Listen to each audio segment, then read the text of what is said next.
Hello, my Whozits and Whatzits peeps. What's up? It has been just a little bit since I've seen you or talked to you last, and I am so glad to be back. I have been a little busy with COVID. I mean, you guys can feel me on that one, right? Because my kids were home and stuff. So it took me just a little bit to kind of get the homeschooling stuff down to not really a fine art, but just kind of more of like an organized chaos. And also to get some sanity. So I had to take a little bit of me time. I also spent some time getting rid of some things in my home. And I feel so much better for it because I was becoming quite the hoarder. And that's what we're going to talk about today is how you have tendencies to hoard when you're an eBay seller. And I know from experience because I am a recovering eBay hoarder.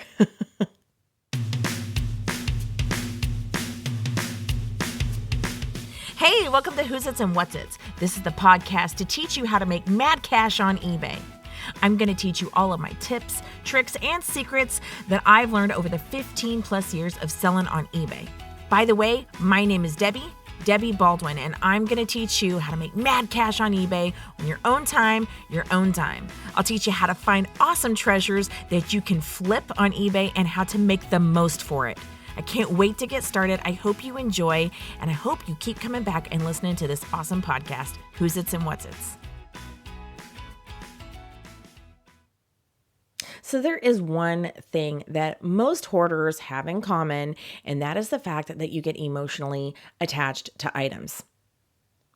And that's pretty easy to do if you already have that tendency. If you're already like an emotional person and you really love your things and you attach sentiment to it, like memories and stuff like that. So that's super easy to do, but it's also really easy to do when you know that it's worth money. You attach that sentiment with it because it's the monetary value. So because of that, we tend to have a problem getting rid of things in our home because we're always like in our monkey eBay brain. We're like, oh, that's worth some money. So I should hold on to that and I should list it one of these days. And listen, it is a merry-go-round that I have been on quite a few times. Today, we're going to talk about how we can prevent that merry-go-round from just spinning out of control and becoming hoarders when you're an eBay seller. So it's going to seem maybe super obvious if I say, don't get emotionally attached to items, right? Well, that is what I was going to say, but I know that it can be hard for some of us, like myself. I mean, we actually sometimes can in our mind, maybe even in our subconscious mind, we're not really thinking this, but we can attach emotion to it because we think of it like a living, breathing being, when in fact, it's really just an inanimate object. But if you picture it like a living, breathing thing, like with emotion, then you feel bad getting rid of it, right? You're like, it's always been there for me when I needed it. And, I would hate to just give it up. I mean, it's been there for me. I mean, it's kind of like the whole Marie Kondo thing, she's always saying like, thank it for the joy that it has sparked in your life. Okay. Well, that's really a thing because people do get emotionally attached and they think of the joy that it has sparked. And so that actually keeps them from getting rid of it sometimes. So what I like to do, and actually it's one of the things that my bestie, she had this great idea. She was like, I like to think of the person that it's blessing. So if I donate it and the right person happens along and finds it, then I'm blessing their life with it. I'm passing on the blessing. Or if you give it to them, without even donating it to the thrift store, you're blessing their life. So she likes to think of it as she's passing along the blessing, which I really like that mindset. But you could even go further. If you're going to attach emotional feelings to this inanimate object and pretend like it's like this living, breathing thing, you could maybe picture that you're giving this thing the opportunity and the freedom to live its best life with someone else that's going to appreciate it a little bit more, maybe display it a little bit better, be super proud of it, and you're giving it the freedom to have its best life.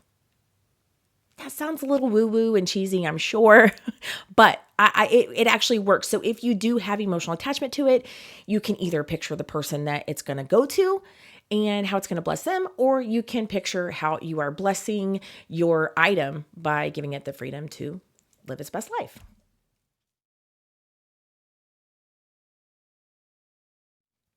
So one of the things that I like to say a lot is that good fences make good neighbors.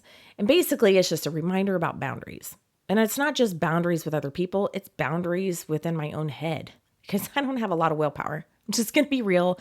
My willpower needs some work. So I make like a list of requirements in my head, okay, that if an item is this, then I'll buy it. If it's not, then I won't. So what do I mean? Like, I really like items that are small and easy to ship. So one of the requirements could be it has to be under 13 ounces so it could fit into an envelope and it would be super easy to ship and I could ship it first class. Okay, so maybe that's my requirement. It has to be under 13 ounces and fit in an envelope. If not, then I need to pass and not buy it. So that could be one of them. Or it could be something like, well, I know that I have to be able to make $30 profit.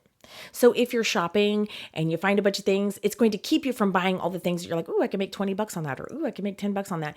If you stick to your rules and stick to your boundaries, then you're going to find that you're only buying things that meet those requirements, which means you're going to buy less. So you won't have a lot more in your house just sitting around. But also, you're going to be more focused on finding the bigger ticket items, which, by the way, serves you even in other areas because time is money. And so you're not wasting your time listing a bunch of like smaller items. So it actually serves multiple purposes.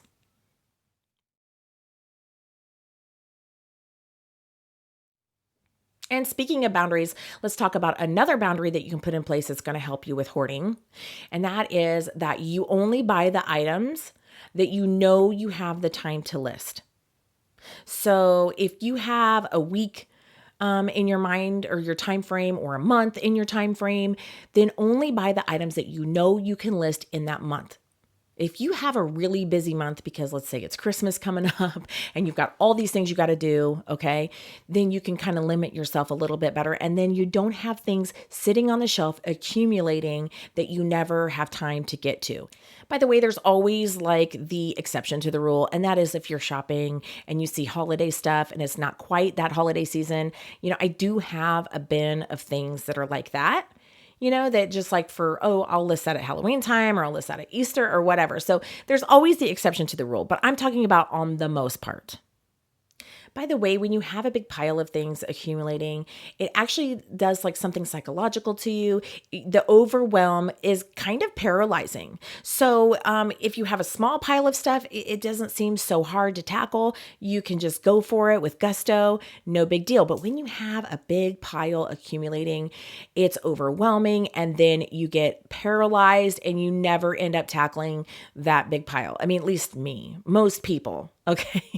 So there is something to making sure that you only buy the items that you do have time to list. So that way you don't sense the overwhelm when you get a big pile of things like ahead of you. So those are just a few ways that you can try to prevent yourself from becoming an eBay selling hoarder.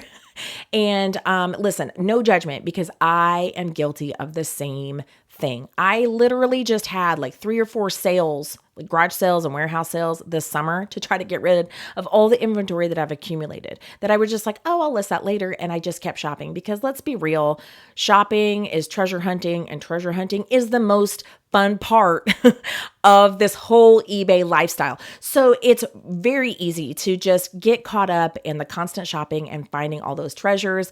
But then when you get home, you're again overwhelmed and it piles up. And so I'm guilty of it. I feel you. I know your pain, but maybe together we can hold each other accountable. We can implement some of these new rules and we can keep ourselves from becoming hoarders, right? Right? All right. I love you guys. You are amazing. I want you to go out there and make some mad cash on eBay. And then I want you to come find me on like Facebook or Instagram or Pinterest or my website at whozitsandwhatzits.com, just anywhere. Come find me. Tell me all of your success stories because I absolutely love hearing your success stories. And ask me your questions because that's what I'm here for. I'm here to help you make mad cash on eBay. I will talk to you guys next time. Have a fantastic week. Get out there, make that money. Bye, guys.